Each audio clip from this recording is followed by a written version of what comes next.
அதுக்கப்புறம் நீங்கள் எஸ்கேப் ஆகணும்னு நினச்சாலும் எல்லா டோர்களும் சாத்தப்பட்டு இருக்கும். ஏன் அப்படின்னா, எங்கேயாவது எவனா கதறிட்டு இருப்பாங்க இந்த ஞானத்தை.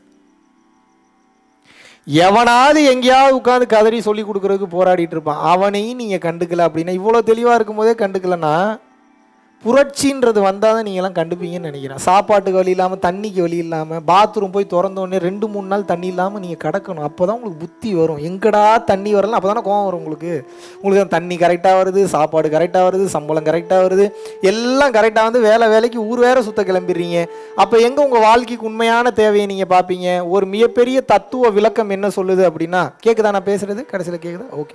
ஒரு மிகப்பெரிய தத்துவ விளக்கம் என்ன சொல்லுது அப்படின்னா, ஒருத்தன் நாசமாக போகணும் அப்படின்னா அவனை 24 hours பிஸியாகவே வச்சிருவேனுங்கிறதெல்லாம் கொடுத்து அவனே நாசமாக போயிடுவான்னு. ஏன் அப்படி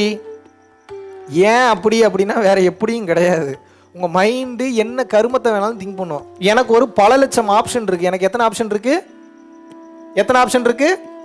பல லட்சம் ஆப்ஷன் என் கண்ணு முன்னாடி இருக்கு. நான் எதை வேணாலும் பண்ணலான்றப்போ, அப்போ இதில் நான் கரெக்டாக தான் பண்ணுவேன்றதுக்கு எவ்வளவு பக்குவம் வேணும், எவ்வளோ நிதர்சனம் வேணும், எவ்வளோ சத்தியத்தின் பாதையில் அந்த கேரக்டர் நிற்கணும். ஆமாவா இல்லையாங்க?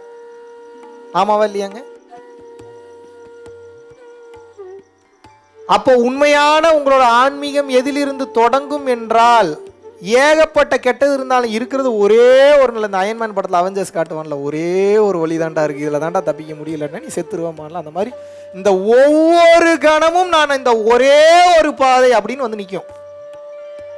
இப்போ 1,00,000 பதில் இருக்குது அப்படின்னா 99,999 கலராக இருக்கும், டிசைனாக இருக்கும், இன்பமாக இருக்கும், உடனே ரிசல்ட் வர மாதிரி இருக்கும், டெம்பரவரி சொல்யூஷனாக இருக்கும், பணங்காசை கொடுக்குற மாதிரி இருக்கும், பேரு புகழ் கொடுக்குற மாதிரி இருக்கும். ஆனால் சூஸ் பண்ணவே கூடாது. ஒன்று பைத்தியார மாதிரி தனியாக நின்றுருக்கும், பார்க்க கேவலமாக இருக்குது, அசிங்கமாக இருக்கும், தொடர்றதுக்கே பயமாக இருக்கும். ஆனால் அதுதான் உங்களுக்கு அனைத்தையும் கொடுத்து உச்சகட்ட நிலைக்கு கொண்டு போகும். இப்படி நீங்கள் உங்கள் வாழ்க்கையில் ஒவ்வொரு சூழ்நிலையும், ஒவ்வொரு கணமும் நான் தவறாக செல்ல மாட்டேன், நல்ல பாதையைத்தான் நான் தேர்வு செய்வேன், தேர்ந்தெடுத்து போகணும். நான் பரிகாரம் சொல்லி தரதுக்கு வரல, வாழ்க்கை எப்படி வாழணும்னு சொல்லி தரதுக்கு வந்திருக்கேன். மகாவிஷ்ணுக்கு ஃபோனை போட்டு, மகாவிஷ்ணுவோட வாலண்டியர்ஸ்க்கு ஃபோனை போட்டு, எங்கே தம்பி 1 வாரம் செஞ்சேன் ஒன்றுமே வேலைக்கு ஆகலையே, 1 மாதம் செஞ்சேன் எனக்கு பரிகாரம் நடந்துருமான்லாம் கேட்கக்கூடாது. நான் எப்படி வாழணும்னு சொல்லி கொடுத்துட்ருக்கேன். நான் ஜோசியக்காரன் கிடையாது, நான் ஜாதகம் பார்ப்பவன் கிடையாது, நான் மந்திரவாதி கிடையாது, நான் மாந்திரியவாதி கிடையாது. மகாவிஷ்ணு அப்போ யார்? மகாவிஷ்ணு ஒரு வீணா போனவன், ஒரு ஒன்றுத்துக்காக எப்படியோ வச்சுக்குங்க. ஆனால் இந்த மகாவிஷ்ணு உங்களுக்கு சொல்லி தர வேண்டும் என்று முயற்சி செய்யக்கூடிய விஷயம் என்பது என்ன? சுத்தமான ஞானம். இதுக்கு பேர் என்ன? சுத்த ஞானம். சுத்த ஞானம்னா என்ன? மெட்டீரியல் எங்கேயாவது கடந்திருக்குனாவே ரொம்ப அதிசயம். இருந்தாலும் உங்களுக்கு மெட்டீரியல் அப்பப்போ போதிக்க வேண்டியதாக இருக்குது. இல்லாட்டினா தான் டப்புன்னு கோவப்பட்டு திரும்பிடுறீங்களே, அப்போ எனக்கு காசு வராதா அப்படின்னு திரும்பிடுறீங்களே. வரும். உங்களுக்கு வேண்டும் என்று நீங்கள் விரும்பக்கூடியது எல்லாமே இறைவனின் சேர்க்கையாகத்தான் இருக்கிறது, புரிந்து கொள்ளுங்கள். தங்கம் வேணும்னு ஆசைப்படுறீங்க, தங்கம் எங்கேருந்து வருது? மேலே இருந்து கீழே வருதா? எங்கேருந்து வருது? பூமிக்கு எப்படி வந்தது? கொஞ்சம் சயின்டிஃபிக்காக போங்க. பூமியிலிருந்து எடுக்கிறோம். பூமிக்கு முன்னாடி என்னவா இருந்தது? அது செடிகளாக, மரங்களாக, கொடிகளாக இருந்தது. அப்புறம் அழிஞ்சதுக்கப்புறம் தண்ணி மண்ணுக்குள்ளே போச்சு.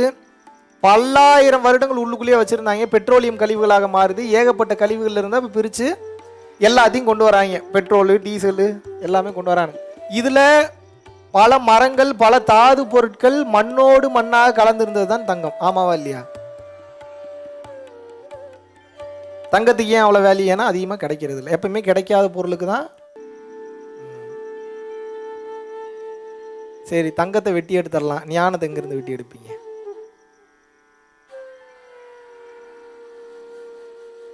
ஞானத்தை வெட்டியெல்லாம் எடுக்க முடியாது. ஞானம் என்பது உள்ளுக்குள்ளேயே இருக்குது. நீங்கள் ரொம்ப தூரம் நடந்து வந்துட்டீங்க, இப்போ ரிவர்ஸில் நடந்து மறுபடியும் போயிடலாமா? தனியாக ஒன்றை எடுத்து எங்கேயோ இருந்து நான் ஏதோ தேட போகிறேன், ஏதோ எனக்கு கிடைக்க போகுதுன்னு சொல்லி நீங்கள் சம்பந்தமே இல்லாமல் தேடுறதுக்கு பேர் ஞானம் கிடையாது. ஞானம் என்பது என்ன? அது இயல்பு. அதுக்கு பேர் என்ன? அது இயல்பாக இருக்கிறது தாங்க ஞானம். ஜாலியாக இருக்கிறது தாங்க ஞானம். கேஷுவலாக இருக்கிறது தாங்க ஞானம். கேஷுவலாக பேசும்போது ஒரு விஷயம் போய் சேர்றதுக்கும் ரொம்ப சீரியஸாக பேசும்போது போய் சேர்றதுக்கு எவ்வளோ டிஃப்ரென்ஸ் இருக்குது? இயல்புத்தன்மையை அட்ராக்ட் செய்யும். நீங்கள் ஞானத்தன்மையை அடைய வேண்டும் என்றால் ஞானமாகவே ஒளிர வேண்டும், மிளிர வேண்டும். ஞானமாக ஒளிர்வது மிளிர்வது எப்படி அப்படின்னா இயல்பாக இருக்க வேண்டும். முடிஞ்சு போச்சு. புரியுதா நான் பேசுறது? எவ்வளவுக்கு எவ்வளவு இயல்பாக இருக்கின்றீர்களோ அவ்வளவுக்கு அவ்வளவு இறைவனின் பரிபூரண அருளாசிகள் உங்களுக்கு கிடைக்கும். ஏனென்றால் இயல்பாக இருக்கும்போது தான், இப்போ அனாட்டமியாக சொல்கிறேன் புரிஞ்சுக்கங்க, பாடியில் என்ன மெக்கானிசம் நடக்கும்னு சொல்கிறேன். நான் நீங்கள் இயல்பாக இருந்துட்டீங்கன்னு நீங்கள் தேவையில்லை பிடிப்பு உங்ககிட்ட இருந்து முதல்ல குறைஞ்சிரும். கேஷுவலாக நான் இங்கே வீட்டில் இருந்தாலும் இப்படி தான் படுக்க போகிறேன், இங்கே இருந்தாலும் இப்படி தான் படுக்க போகிறேன்னா மேபி காஸ்டியூம் சேஞ்ச் பண்ணலாம். உங்களோட ஆட்டிடியூடு அப்ரோச்லாம் எப்படி இருக்கும்? வில்லங்கமாக இருக்கணுன்ற அவசியமே கிடையாது. நீங்கள் கேஷுவலாக இருந்தீங்கன்னா உங்களுக்கு நல்லது தான் நடக்கும். நீ இயல்பாக இருந்தீங்கன்னாவே உங்களுக்கு நடக்கக்கூடிய கெட்டது பூரா நல்லதாக தான் நடக்கும். இதுதான் அடுத்த ரகசியம்.